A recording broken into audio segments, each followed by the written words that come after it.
Mes soldats, bonjour à tous et bienvenue dans cette nouvelle vidéo. Aujourd'hui, j'ai le plaisir et l'honneur d'annoncer le lancement d'un tout nouveau format sur ma chaîne YouTube, le nouveau Train and Talk, un format génialissime dans lequel je vais m'entraîner et papoter en même temps évidemment avec des potes, avec des personnalités et des athlètes du milieu du fitness mais aussi d'autres types de sports. Et aujourd'hui, j'ai la chance d'être avec Vincent Duthier. Salut mon gars. Ça va, très bien. Vincent que vous avez déjà probablement vu dans mes stories Instagram parce qu'on a fait une vidéo. Vincent est venu et on a fait une interview, un échange un peu sous forme de podcast où on a papoté sur un canapé pendant quasiment 2 heures. Elle était publiée sur sa chaîne. Si vous n'avez pas vu la vidéo, elle est très sympa, c'est un super échange. Je vous le mets juste ici. Cette fois-ci, on va essayer de parler un petit peu moins parce qu'on est très bavards tous les deux et de s'entraîner un petit peu plus. Et on part sur une séance jambes. On est au REM Gym ici, une des meilleures salles de bodybuilding de Paris. Et on part sur une petite séance quad, fessier, ischio, bref, patte arrière. J'espère que vous allez kiffer. On est parti. Normalement, quand ils s'entraînaient, parce que c'est la première fois qu'on s'entraîne ensemble tous les deux, il m'a dit qu'à chaque fois qu'il s'entraînait sur une machine à adducteurs, il max out la machine. Ah oui, mais d'accord, en fait, tu peux pas la régler. Tu pars de là, voilà, ok. On va faire une petite série de chauffe, on va faire une seule série là-dessus. Ça, c'est vraiment un truc, un concept sur lequel j'ai changé ma vision de faire les choses au fur et à mesure du temps. C'est qu'avant, je sais pas toi, mais j'aurais vraiment toujours commencé par un polyarticulaire lourd pendant que j'étais frais, pendant que j'avais toute ma proprioception et mon influx. Genre, j'aurais balancé sur un squat ou un front squat ou une grosse presse ou un truc comme ça. Et maintenant, je prends le temps de faire un petit mouvement d'isolation, notamment sur les adducteurs, pour mobiliser un peu le bassin, l'articulation des hanches, etc. Et arriver plus frais sur des mouvements polyarticulaires qui requièrent quand même beaucoup plus d'efforts de niveau d'intensité et pas me balancer dessus. Surtout qu'un mouvement comme ça va pas influencer ta séance, tu vois. Clairement. Tu peux même faire un PR là-dessus, ça changera rien sur la séance. Et même au contraire, je trouve que je suis meilleur avec un adducteur avant, comme tu disais, avec les hanches qui se placent mieux. Ouais. Donc ouais, je suis d'accord avec toi.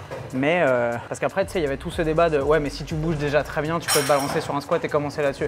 Mais comme c'est pas mon cas et que manifestement mes problèmes de douleur articulaire sont venus du fait que j'ai probablement pas assez de rotation tibiale au niveau des coudes, j'ai probablement pas mes coudes qui bougent de la meilleure façon qui soit. Et Vincent pareil, comme quoi à niveau de masse musculaire différent, on peut avoir des problèmes un peu similaires. C'est bien de commencer à primer, même si j'aime pas trop ce terme, mais préparer le corps à encaisser un niveau d'effort et une performance optimale sur un schéma moteur qui est un petit peu exigeant, clairement sur un squat, sur une triple flexion, un mouvement qui est assez technique. C'est pas mal finalement de préparer le bordel de cette façon-là. Et donc la blague, c'est que Vincent, qui est très fort, m'a dit qu'il se baladait toujours avec un gym pin. Je sais pas si vous savez ce que c'est, un gym pin, c'est ça. C'est un truc inventé, c'est vraiment extrêmement intelligent. C'est simplement un pin comme si vous vouliez régler votre machine, sauf que l'intérêt, c'est que vous avez un bout de barre de 50 mm et qu'en mettant ça là-dessus, ensuite vous pouvez rajouter un disque ou 2 ou 3 ou 4 et que quand on est très fort comme c'est son cas et que vous arrivez au max de la machine et que vous pouvez plus me rajouter de poids, et vous mettez ça, vous balancez un disque ou 2 de plus et comme ça vous pouvez faire votre training. Je pense que j'aurais pas besoin de gym pin. Ouais. Clairement pas. Est-ce que je peux jouer au coach un petit peu? Vas-y. Est-ce que je peux instaurer mes règles? Est-ce qu'il peut faire son métier? Vas-y, je t'écoute. Je voudrais juste qu'on fasse un tempo comme moi j'aime bien. Vas-y mon gars. Donc ta contraction elle est bonne, c'est super. Juste tu retiens un peu plus la descente et je veux que tu fasses une pause aussi là-dessus, ok? Moi je veux pas qu'on ait fait un peu d'élasticité musculaire. Fais encore une après, arrête. On commencera après. Ok, ça va. Petit cas d'école. Le gym pin. Yes. 1. C'est parti. 2. Yes, super. 3. Ouais. Magnifique. T'appuies vraiment activement quand t'es en haut? 4, ouais. T'imagines qu'il y a un truc au milieu. Imagine qu'il y a un citron et que je veux faire des... 5. Mojito. Si tu parles encore, je fais une tac en plus. 6. Yes. Allez. Encore, allez. 9, encore une. Allez. Te suffit pas. Ah. Encore 2 avec moi. Allez, let's go. Avec moi. Allez. 1, 2, 3, hop. Une dernière avec moi. Une dernière. Ça dernière. Allez, hop. Hop, tu lâches. Antoine, allez. Ok. Attention. Sa mère là. Un truc dont on parlait avec Vincent, mais qui est extrêmement intéressant, c'est s'entraîner avec des mecs plus forts. Parce que littéralement, Vincent, il est beaucoup plus fort que moi. Il fait 30 kg de plus. Il a une expérience du body qui dépasse très largement la mienne en termes de pratique, de coaching et aussi en termes d'athlète. Et donc, ça remet un peu l'église au milieu du village et l'ordre des priorités dans ce que vous pensez être atteignable ou pas dans un entraînement. Et c'est très cool. À chaque fois que j'ai eu la chance et l'opportunité de m'entraîner avec des athlètes vraiment plus forts ou plus expérimentés, mentalement, on passe toujours un petit cap. Ça permet de se rendre compte qu'on peut toujours bosser plus dur. C'est ça qui est important dans ce sport et dans tous les autres aussi pour pouvoir se dépasser sur le long terme. C'est comme tout, de toute façon, l'environnement il est super important dans la vie, tu vois. À partir du moment où tu es avec des gens qui, pas forcément sont plus forts, mais qui veulent devenir plus forts, c'est ce qui fait la différence. Je me suis entraîné avec des mecs, même dans mes coachings, qui étaient entre guillemets plus minces que moi, moins forts, mais qui en voulaient autant que moi. Et on faisait des séances, mais incroyables. Et là, aujourd'hui, ça va être une bonne séance. Il n'y a rien du tout ici? Ah, tu aurais voulu mettre une plaque de vin en plus? Ah ouais, je suis sûr. Je vais te chercher un vin. J'arrive. 3 hours later. Ma séance, ça va être porter les poids de Vincent en fait. Comme dans Pumping Iron, le père de Lou Ferrigno qui fait « Oh, what a workout !» et il a juste porté les poids, tu sais. Sinon, je monte dessus.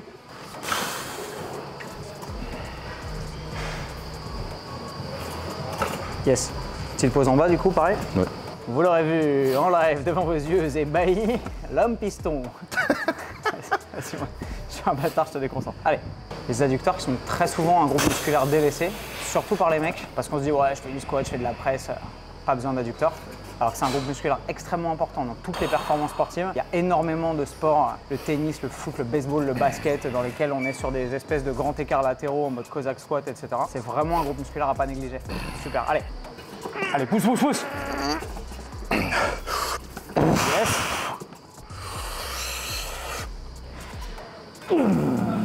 Allez, allez, allez, allez, allez, allez, allez, allez, allez. Yes. Dernière. Allez, vas-y, avec moi. Allez. Allez. Yes. Clairement, à la vitesse à laquelle sa répétition bougeait, je pensais que les deux dernières, il les faisait pas.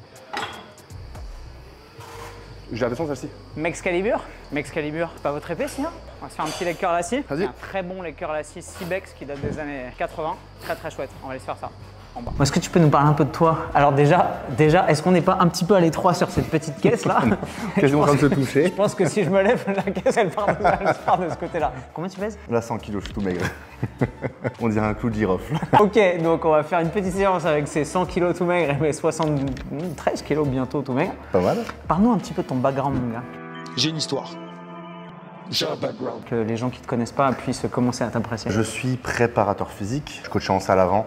Et j'ai complètement switché en ligne, tout simplement pour coacher des athlètes de haut niveau, spécifiquement dans le bodybuilding, parce que c'est ce qui me fait vibrer, autant en tant qu'athlète qu'en tant que coach. Donc je m'occupe essentiellement que de ça maintenant. Et plus ça passe, plus je me dirige vers le niveau professionnel. Donc voilà, je me dirige tout doucement vers ce que je veux devenir. Voilà, je travaille pour ça. Ça fait, je pense, 4 ans que je suis coach et 2 ans que je suis officiellement dans le bodybuilding. Donc voilà. Donc avec des athlètes de plus en plus expérimentés et qui visent des places dans des championnats et des compétitions de plus en plus prestigieuses. C'est un cercle un peu vertueux. En fait, au début, tu peux pas coacher forcément des champions parce que tu es personne. Logique. Et plus tu fais des résultats, plus il y a des gens qui sont intéressés par ton coaching. Et donc en fait, maintenant, je vois mon potentiel client a complètement changé dans le sens où avant, j'avais des gens, même des coaching fantômes, qui me contactaient, qui me payaient et qui me faisaient quasiment aucun bilan, tu vois. Alors que maintenant, ça arrive plus du tout. Okay. Et ce qui est bien, c'est que c'est très sélectif. En ce moment, ça fait quasiment 1 an que mes portes sont fermées. Okay. C'est vraiment que du dossier. C'est OK, tu as du potentiel, ça passe bien, on a un beau feeling, je te prends. Donc ce qui fait que j'ai le choix vraiment de prendre des athlètes que j'ai envie d'avoir. Et donc je me dirige de plus en plus vers ce que je veux. Et c'est pour ça que les résultats aussi, mine de rien, suivent. Parce que plus tu as des gens doués, plus tu as des résultats. Et en fait, c'est un cercle qui finit jamais. Ce que je vais dire, je pense que... En fait, ça dépend. Il y a vraiment que sur certaines machines, genre celle-ci, où je suis confortable pour me mettre en avant. En fait, l'intérêt de se mettre en avant sur un leg curl assis, c'est que forcément, vous allez mettre les ischios en tension parce que vous êtes au démarrage comme si vous étiez sur la fin d'un RDL, par exemple. Si tu prends mon corps et que tu le mets dans l'autre sens, c'est comme si j'étais sur la fin d'un RDL. Donc, plus vous êtes en avant, plus vous allez avoir de tension ici au démarrage. Et donc, plus vous avez de tension, plus vous avez d'hypertrophie médiée par l'étirement et donc de tension mécanique sur le muscle en position d'étirement. Sauf que toutes les machines de leg curl ne permettent pas de se mettre en avant de façon confortable. Parfois, il y a une barre ici, il y a des boudins, c'est un peu chelou. Et celle-là vous permet de standardiser la technique ou en étant très en avant ou en étant très en arrière. Le problème je sais pas si ça te fait ça, mais moi, ça m'est arrivé de me faire des crampes dans les pecs en me mettant en arrière. Tellement je serre sur le truc parce que je me mets à tétaniser là et c'est vraiment pas le but de cramper des pecs quand on fait un leg curl. Donc en vrai, se mettre en avant, c'est pas mal, mais c'est un détail parmi une foule de détails et c'est clairement pas obligatoire pour arriver à maximiser l'efficacité d'une séance. Mais je pense que toi, à ton niveau et au niveau des athlètes que tu coaches, c'est des détails qui ont leur importance sur le long terme. Oui, quand... Mais tu peux arriver à avoir des très bons ischios même en te mettant en arrière toute ta vie sans jamais te mettre en avant. Je vais dire, la plupart des body pros que je connais, ils s'entraînent pas très bien. Oui, ils s'en foutent en fait. Oui. Après, c'est toujours une question aussi d'insertion. T'as des ischios longs, tu fais un peu ce que tu veux, ça marchera, tu vois. Par contre, tu t'attardes plus à ça quand t'as pas la golden génétique. Donc je pense que c'est un truc quand tu rends les choses de façon efficiente, c'est bien. Mais les mecs ont les meilleurs génétiques possibles, ils font ce qu'ils veulent, ça progresse, tu vois. Aussi bien des athlètes féminines que des athlètes masculins. Ouais, je pense même que c'est peut-être la majorité de mon coaching, tout simplement parce que je pense que j'ai le côté très humain. Je suis un peu à l'encontre du bodybuilding parce que ce bodybuilding, c'est vu un peu comme un truc très solitaire, très archaïque, un peu militaire. Ouais. Et j'ai connu ce monde-là et ça me plaît pas du tout en fait. Je trouve que c'est pas la bonne manière de faire du bodybuilding, du moins sur le long terme. C'est quelque chose qui me passionne et du moins quand t'aimes ce que tu fais, t'as envie de le faire pendant toute ta vie. Je me vois pas bodybuilder juste jusqu'à mes 30 ans, j'ai envie de le faire toute ma vie, même si un jour je fais plus de compétition. Donc j'ai ce côté un peu équilibre, tu vois, de la vie. Je suis comme toi, j'adore manger, tu vois.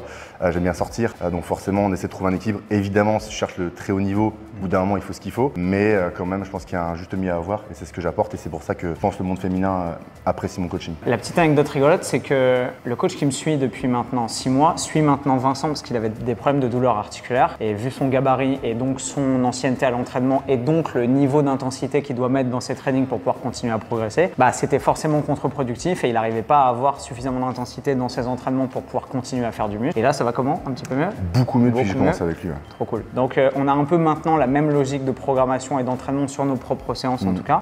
Ce qui fait qu'on va pouvoir se faire une petite séance sans douleur. Sans douleur. Quasiment. Par contre avec pas mal d'intensité et pas mal de niveau d'effort et d'investissement. J'espère que vous êtes prêts. On est parti. Ah, j'ai mon putain de TFL qui se réveille là. Ouais. Sans douleur. C'est vraiment l'enfer cette merde. Et si tu descends moins bas, c'est pareil ou pas? Si je descends moins bas. Un chouille moins bas. Je descends de là quoi. Enfin, je suis même pas. Genre, franchement, faire du hack squat pour descendre là. Pas mal? Un peu moins, mais c'est pas ouf quoi. Tu préfères pas la Smith au pire? En squat? Je sais pas. Hein. J'en ai jamais fait. Vas-y, essaye. Moi, ce que je fais en ce moment, j'aime bien. C'est vrai? Ouais. 100 fois mieux, non? Ouais. Petite douleur qui revient du TFL, du half marathon des sables d'il y a 8 mois. Donc clairement, petite douleur de l'inflammation du tenseur du fascial lata qui part d'ici là et qui monte jusque là. Sur toutes les flexions profondes de genoux. Clairement, le pendulum m'a fait mal. Le hack squat, d'habitude, j'arrive à en faire à nouveau et là, j'ai mal. Donc, est-ce que c'est parce qu'on est à Paris, on a fait beaucoup de tournages, on a eu des nuits courtes, on s'est déplacé, il y a un peu de stress physiologique sur l'organisme et ma récupération n'est pas au top? Peut-être. Mais avant, je me serais clairement forcé à faire des exos sur lesquels j'avais potentiellement des douleurs. Toi aussi, je pense. Ouais. Et maintenant, voilà, on est suffisamment blessé, suffisamment patient et mature là-dessus pour se dire à quoi bon en fait. Donc, changer un peu le pattern. Ok, on avait prévu de faire un hack squat. Et ben, il se trouve que là, en surélevant les talons sur un petit squat à la Smith Machine, ça passe. J'ai quasiment pas de douleur et je vais arriver à exploiter quasiment le même schéma moteur sans créer de lésions tissulaires totalement inutiles, simplement pour stimuler le muscle et pas l'annihiler, comme disait monsieur Lianet. Yes. Yes. 1, 2, 3, super. 4. Ça va, j'ai pas de fatigue. C'est léger. Qu'est-ce que tu dis? C'est léger. C'est léger. Ok, je vais enlever 30 kg et je vais faire léger aussi.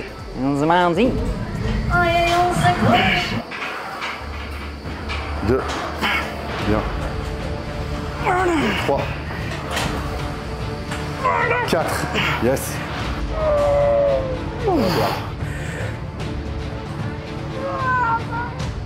Hop.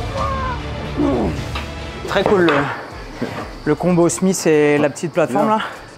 J'ai quasiment pas mal au genou. C'est pour ça que je le fais aussi ici parce que moi j'ai moins mal au genou.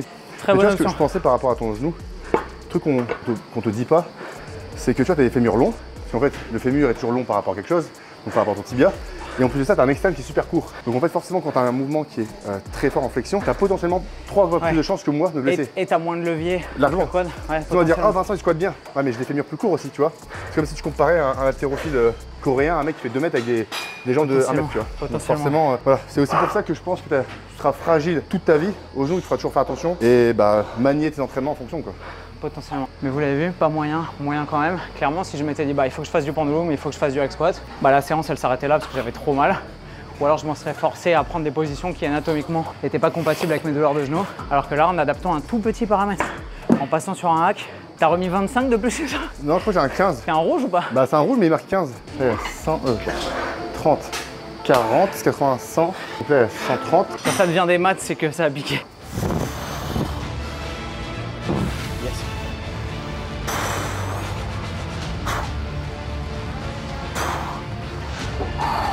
Allez. Yes. 2, solide. Allez. 3, très bien. 4. 5, encore, allez. Allez. Yes. Zéro douleur. Zéro douleur. Par contre, la barre est en train de pleurer, je crois. On va donc enlever 90 kg. T'en fais plusieurs, toi? Hein? T'en fais 2? Ouais, je pense. Non? Ouais. Moi, j'en ferai qu'une. Hein. T'en fais qu'une? Moi, j'en fais qu'une. Peut-être en faire qu'une aussi alors. L'extension, il est très spécial. Parce que le levier est au milieu, ce qui est très rare. Normalement, le levier il est sur le côté.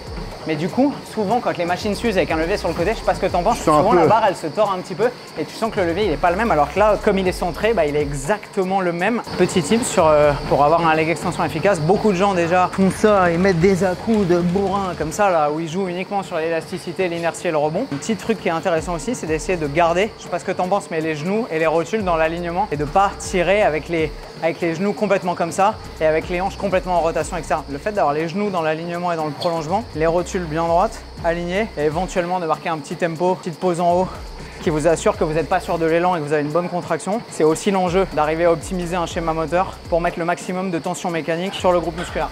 Le fait de me pencher en arrière, vous le voyez, je pourrais être comme ça. Là, j'ai mis le truc le plus loin possible. C'est pour mettre mon droit fémoral en tension, qui est un des chefs des quadriceps qui est le moins recruté. Et du coup, le fait d'être en extension, si je pouvais, je me mettrais en extension complète. Au Das Gym à Vienne, on avait un leg extension, tu pouvais complètement t'allonger et tu as l'impression d'être sur un bloc opératoire. C'est phénoménal. Par contre, ça rend extrêmement humble parce que le droit fémoral complètement en tension, c'est à la tome plate. C'est vraiment, vraiment très difficile. Mais plus vous pouvez être penché en arrière, plus déjà vous allez avoir de tension ici. Et mieux c'est pour le recrutement du droit fémoral. Si vous voulez voir une série vraiment intense sur cette machine-là, on a filmé une séance entre Vincent et Blandine, puisque Vincent est désormais le coach de Blandine et c'est lui qui la prépare pour l'élection de Miss Midi-Pyrénées le 2 septembre prochain. On compte sur vous, j'espère que vous pourrez faire le déplacement pour venir la soutenir. Mais si vous voulez voir Vincent préparer Blandine sur cette machine de torture, je vous mets la vidéo qui est sortie sur ma chaîne il y a quelques semaines, juste là.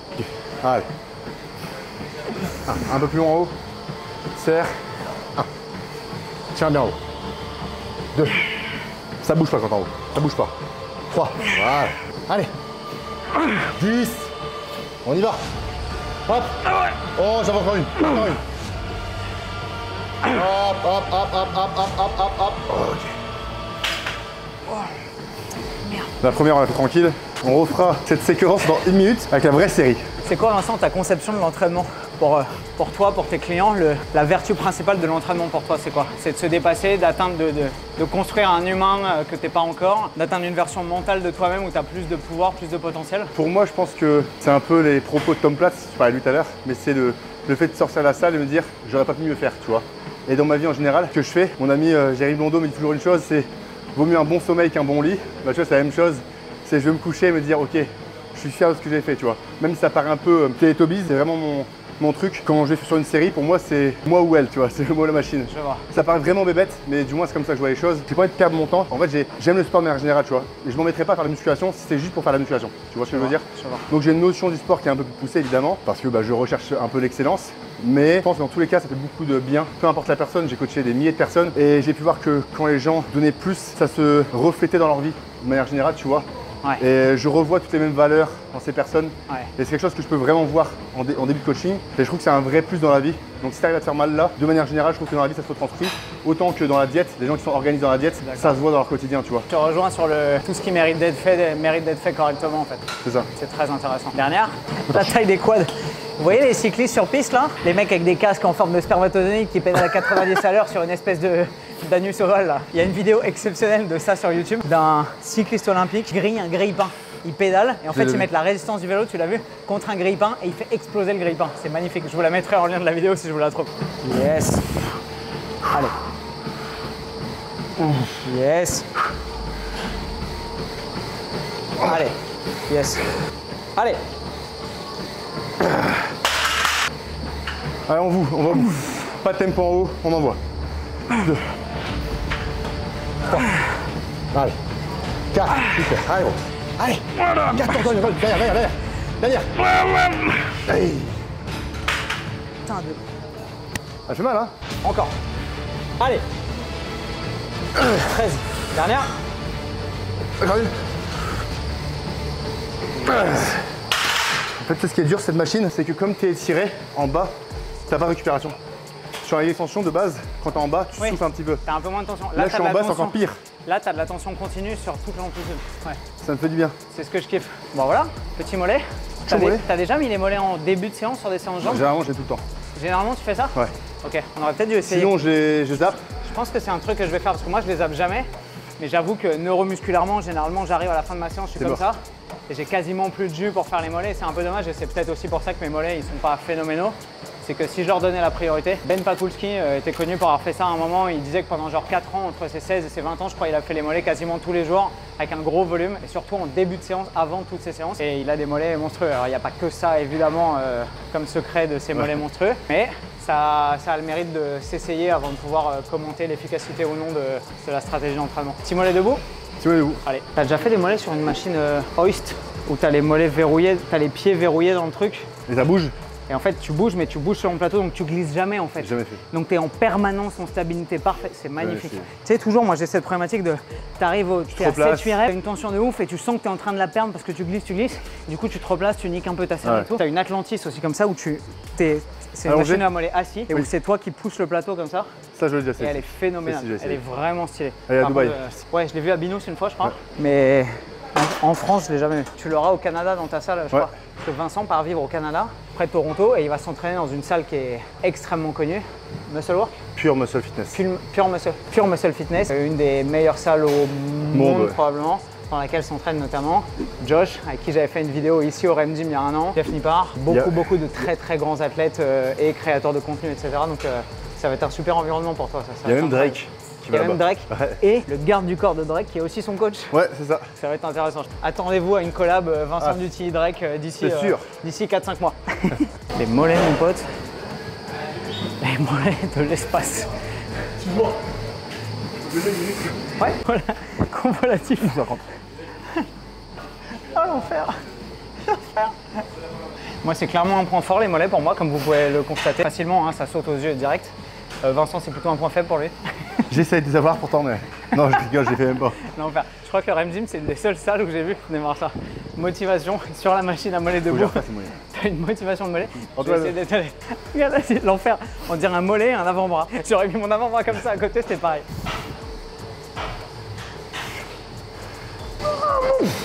Ok. Yes, on bien.